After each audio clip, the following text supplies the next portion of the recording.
Boa tarde, turminha! Nas dicas de hoje vamos falar um pouco sobre o fermento. No vídeo de introdução nós falamos sobre o trigo. Entendemos um pouco do trigo, qual trigo devemos usar, suas composições e tudo. Nesse vídeo aqui vamos falar um pouco sobre o fermento.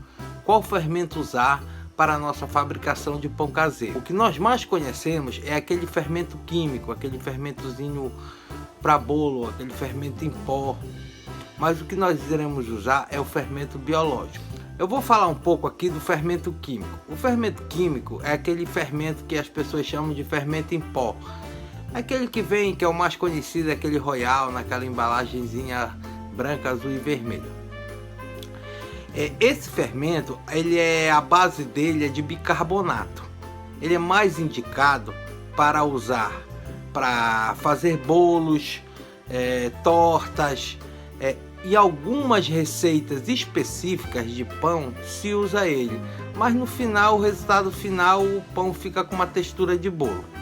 A fermentação através do fermento químico se dá através da reação do contato do bicarbonato com alguns componentes ácidos que geram o gás carbônico, causando assim a fermentação. Quando você vai comprar seu trigo, você chegar no mercado, vai ter alguns trigos lá que você vai encontrar trigo com fermento. Esse trigo com fermento é esse fermento químico que está adicionado lá. Por isso nós devemos comprar para a nossa fabricação de pão caseiro o trigo sem fermento. Agora, turminha, vamos falar do fermento que iremos usar na nossa fabricação de pão caseiro, que é o fermento biológico. O fermento biológico é um fermento formado por micro-organismos, que é um tipo de fungo, que tem um nome até bem complicado, Saccharomyces cerevisiae. Estamos falando de uma fermentação realizada através de uma levedura específica. E como a levedura faz nosso pão crescer? É bem simples. Quando você mistura o trigo, o fermento e água, duas coisas muito importantes vão acontecer. A água entra em contato com a proteína do trigo e começa a se formar uma teia de glúten, onde o fermento começa a se alimentar do açúcar dessa teia de glúten, assim produzindo gás carbônico. Esse gás fica preso nessa teia de glúten e faz a massa crescer, e faz o seu pão crescer, o nosso pão crescer. Além do crescimento, a fermentação vai ser responsável pelo aroma e sabor do pão. O fermento biológico, nós vamos encontrar 4 tipos dele. O fermento natural, só que esse fermento nós não vamos falar dele hoje porque é um assunto muito longo. É um fermento que nós vamos ter que cultivar ele, demora de 1 a 2 semanas, apesar dele depois se tornar infinito. Mas o que nós vamos encontrar, o que nós vamos falar hoje é o fermento seco, o fermento fresco e o fermento seco instantâneo. O fermento fresco, você vai utilizar a quantidade de 3% do valor total de trigo que você for utilizar. O fermento seco, você vai utilizar 1% da quantidade de trigo que você for usar, você vai usar 1% de fermento. E o fermento seco instantâneo, a mesma coisa, 1% também. O que eu mais gosto de utilizar é o fermento seco instantâneo. E por que eu digo que eu prefiro o fermento seco instantâneo no lugar do fermento seco? É porque o fermento seco, ele precisa, antes de usar, ser misturado com água para que ele possa ser ativado, para depois ser colocado junto com o trigo. Já o fermento seco instantâneo não, você abre o sachêzinho, pode jogar ali dentro do trigo, quando misturar as coisas ele vai se ativar. Então é o mais indicado para gente, turminha, para quem está fazendo esse pão caseiro em casa. Outra coisa, acabei de lembrar aqui, 2 perguntas que são feitas com muita frequência sobre pão, sobre fermentação. A primeira é se o sal mata o fermento. Para me responder isso para vocês, vocês têm que entender esse mata o fermento. É uma expressão, não quer dizer que na hora que botar o sal em cima do fermento, o fermento pá! Vai morrer, não vai servir, não. Ele vai enfraquecer o seu fermento. O seu pão vai crescer. Ele tem a probabilidade de crescer, como tem de não crescer, mas a maioria das vezes ele vai crescer. Só que vai ser uma fermentação fraca. Ele vai dar diferença no resultado final. Por isso eu indico a colocar separado. Coloca o fermento, mistura ali, vai botar na açúcar, outras coisas, depois bota o sal. Para ele não entrar assim em cima, contato direto com o fermento. A outra pergunta muito frequente é sobre a questão da água morna, se ela mata o fermento. A água, quando a gente usa, quando a receita pede água morna, é uma água abaixo de 50 graus.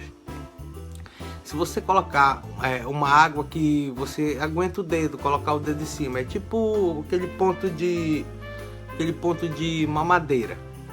A água acima de 50 graus, aí ela já vai matar o seu fermento, que também é uma expressão, vai enfraquecer o seu fermento. Ele vai interferir na primeira fermentação e inviabilizar a segunda. Por isso, quando a receita pedir água morna, é abaixo de 50 graus, aquele ponto de mamadeira. Turminha, outra coisa, se você... é cheio de outra coisa, né? Outra coisa, se vocês quiserem saber um pouco sobre o fermento natural, o levain, é só vocês pedirem aqui que eu, na hora que der uma folga aqui, eu faço um vídeo específicozinho para ele, que ele é bastante longo, mas ele é interessante. Ele tá meio que na modinha agora, para quem quer fazer, apesar de ser um dos primeiros usados, né, que há muitos anos atrás, foi através dele, depois dele que foi criado o fermento fresco. Depois do fermento fresco foi criado o fermento seco, porque era preciso para que os soldados levassem para a guerra. Depois do fermento fresco, a Santi criou o fermento fresco instantâneo, colocou nesse sachêzinho de 10 gramas, mas é uma coisa complicada. Outra coisa, meu pai, desculpa, eu sei que esses vídeos assim teóricos são meio maçantes, meio chatos, só que assim eu faço porque eu acho interessante vocês saberem, entendeu? Porque vai facilitar você entender o que você está fazendo, vai lhe dar mais capacidade de raciocinar quando acontecer alguma coisa. Você vai poder tomar alguma decisão porque você tem um conhecimento maior em cima daquilo ali. Se o seu pão não sair isso, não sair aquilo, você vai saber, pode ser porque esse lote veio com um fermento meio fraco, ou esse trigo aqui também não está muito bom. Então eu acho interessante vocês terem um pouco desse conhecimento. Tá bom, turminha? E essa foi a dica de hoje. Se der tudo certo, turminha, amanhã ou depois eu já vou trazer mais vídeos de pães, outras receitas, tá bom? E eu quero agradecer a vocês, a você cliente Capone, a você novo cliente Capone, que nesse sábado veio aqui na Capone, pediu o nosso delivery. Eu vi bastante rostos novos que eu não tinha visto aqui, como eu já falei em outros vídeos. Então a gente quer agradecer toda a equipe Capone, manda um grande abraço para você de agradecimento, porque vocês estão atendendo o nosso pedido, estão vestindo a camisa com a gente para que a Capone cresça, traga melhorias para vocês, porque aqui tudo, cliente, como eu já falei, é criado, pensado, estudado, é para você, cliente Capone. A gente depende de você, cliente Capone. A gente espera por você, cliente Capone. A equipe Capone está aqui para lhe atender. Então, turminha, sabendo disso, hoje, nesse domingo combina com pizza, né? Hoje, nesse domingo, chame sua família, chame seus amigos, chame seus conhecidos e diga para eles: vem pra Capone!